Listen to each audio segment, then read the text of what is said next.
In the 13th district, the streets smell like wok and soy. A long line for the all-you-can-eat buffet extends onto the sidewalk. Price, Nerf 14.90. A few steps away, an Italian restaurant silently observes the scene. Tonight, it will serve 9 customers, while the buffet will serve 300. And some of them will be willing to wait in line for long minutes. But behind this huge success is a darker truth. Costs are soaring and margins shrinking. Because behind these 14.90 euro meals, Chinese buffets are facing a silent storm. Inflation, competition, customer fatigue. And those who built their fortune on all-you-can-eat are discovering that the formula may have reached its limit. But then, how could such a simple concept have dominated the global restaurant industry for decades? How did they manage to turn human psychology into a cash machine? And above all, how far can we go to feed the world at low cost without ending up devouring ourselves? Hi, Entrepreneur Mindset. Hope you're well. In the video about Flunch's decline, many of you said Asian buffets were the main reason. It sparked my curiosity, so today we'll explore the behind the scenes of this amazing business. From their rapid rise to the hidden forces that make them both brilliant and confined by their own strategy. What you're about to learn isn't about cooking. It's a lesson in strategy, possibly one of the smartest, most manipulative businesses in the world. And as always, we'll finish with the lessons. Entrepreneur Mindset. Something to remember for any entrepreneur who wants to understand how a system wins, even when we lose. Let's go.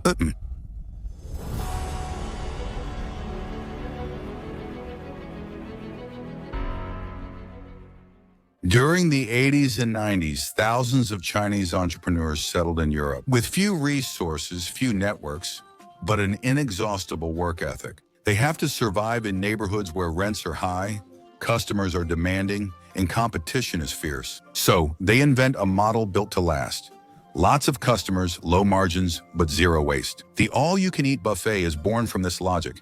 It's not a gastronomic concept, it's a survival strategy, a way to turn a constraint into an advantage. Rather than competing on quality or prestige, these restaurant owners focus first on a universal asset, human hunger and the idea of getting your money's worth. They know people will pay for a sense of abundance, so they'll base their business on that. Chinese buffets become a science. Each dish, portion, and color on the counter serves a purpose.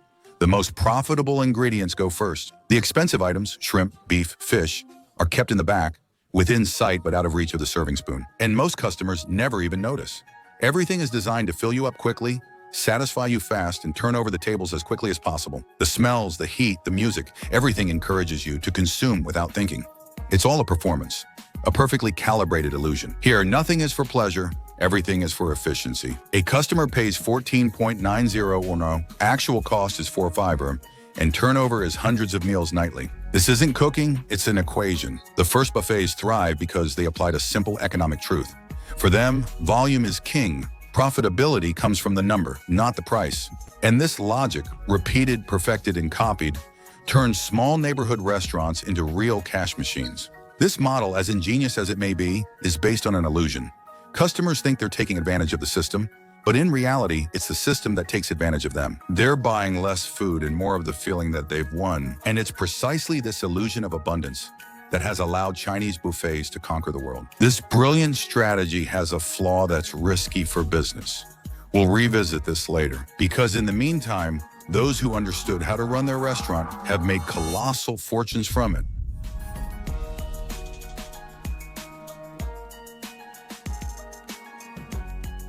Behind the warmth of the food and the staff's smiles is a silent, precise, powerful machine. A business model that's based on a simple idea.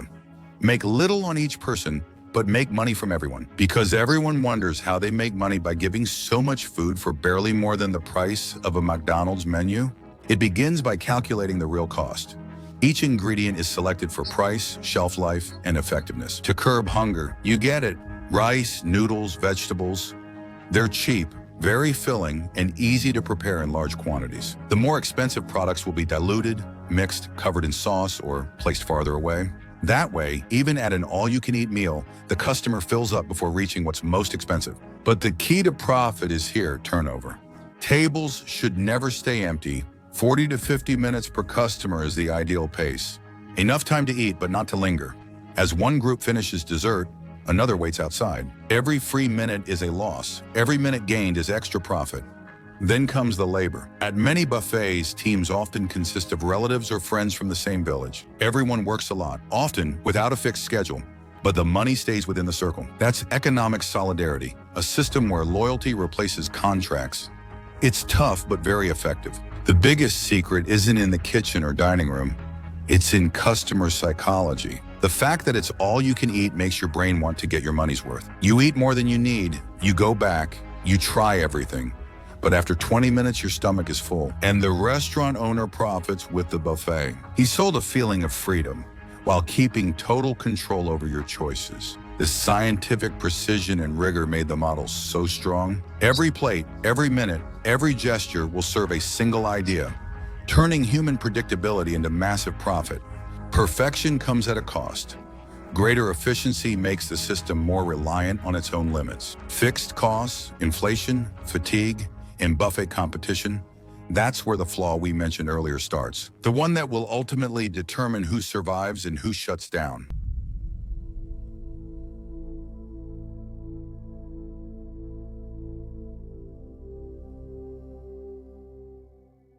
For years, everything seemed stable. Chinese buffets sprang up everywhere, in shopping centers, near highways, suburbs, and big cities. Each opening drew crowds, customers left full, the restaurant owners made a lot of money, and the model ran like clockwork. But as in any industry that works too well, competition eventually ate away at profitability. When a concept succeeds, everyone wants in, causing supply to surge within a few years. In some cities, there are now several buffets within less than a kilometer. And that's when the trap closed. To attract customers, everyone started lowering their prices. It drops from 16 euros to 15, then 14.90, and sometimes 12.90 euros on weekdays. Costs never decrease. Rents keep rising, electricity prices soar, and labor is scarce. Increased volume can't make up for it anymore. Profit margins are shrinking, kitchens are losing money, and owners are exhausted. It's the silent war of buffets. A war without apparent violence, but ruthless economically. The strongest survive thanks to their discipline, their volume, and their supply network. Others shut down, soon replaced by a new competitor who tries their luck before disappearing too. This more for less model has backfired. It reminds me of Tati, whom I mentioned to you recently in a video. For customers, it's a win. More options, lower prices, unlimited dishes. For restaurant owners, it's a slow decline, a struggle where they must work harder just to earn less. Meanwhile, something stronger and deeper is changing. Overconsumption is outdated, so some are reinventing with premium buffets, vegetarian options, robots, servers, and immersive experiences. But the truth is, the model is reaching its natural limit. When promises focus on quantity, evolution is nearly impossible. I'm not saying it will disappear, not at all. Only that there's a ceiling that's being reached. Some buffets are true Gauls, resisting even more than others. They saw the loophole coming and found a way around it. Immediately,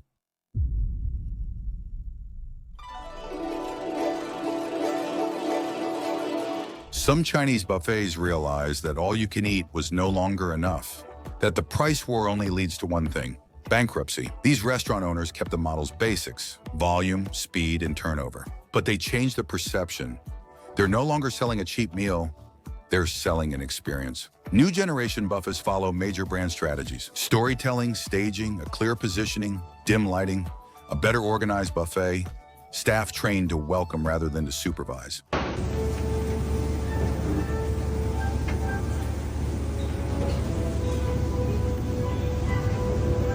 Good evening, sir. Sorry to bother you, but we're about to close. Oh, really? The customer no longer feels like they're in a factory, but in a welcoming place where they believe they're having a good time. Some prioritize technology, automated ordering, live cooking, connected checkout, waste reduction. Others emphasize quality. Fewer dishes, higher quality, slower turnover, but people in line are more satisfied. Let me know your thoughts. For me, the buffet at Bron China Saint-Exupéry is one of its highlights. Let me know in the comments if you've been there. One thing's clear: they've realized customers want more than just to fill up. He wants to feel like a winner. And today, feeling like a winner doesn't necessarily mean eating without limits. It means feeling like you've made a good choice. That's where the model evolves.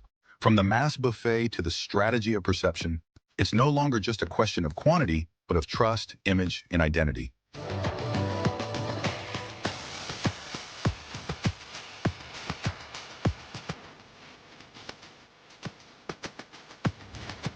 In reality, these restaurant owners apply the same rules as the biggest companies that manage to evolve. They adjust their products to changing demand, but always stick to the economic logic that sustains them. They replaced volume with loyalty and price wars with emotional battles, which brings us to the entrepreneur mindset lesson of this video. Success is not a peak, it's a movement. The Chinese buffet once promised all you can eat. Now abundance is called personalization, experience, and community. Rules change, but the core remains. Exceed customer expectations and inspire them. The entrepreneur who understands this will never fail. And it's this ability to adapt that separates the survivors from those who disappear. Like Court Pie, the steak empire that won French hearts for decades with its revolutionary style. But it burned its wings in straw by getting lulled to sleep by the competition, as shown in the video.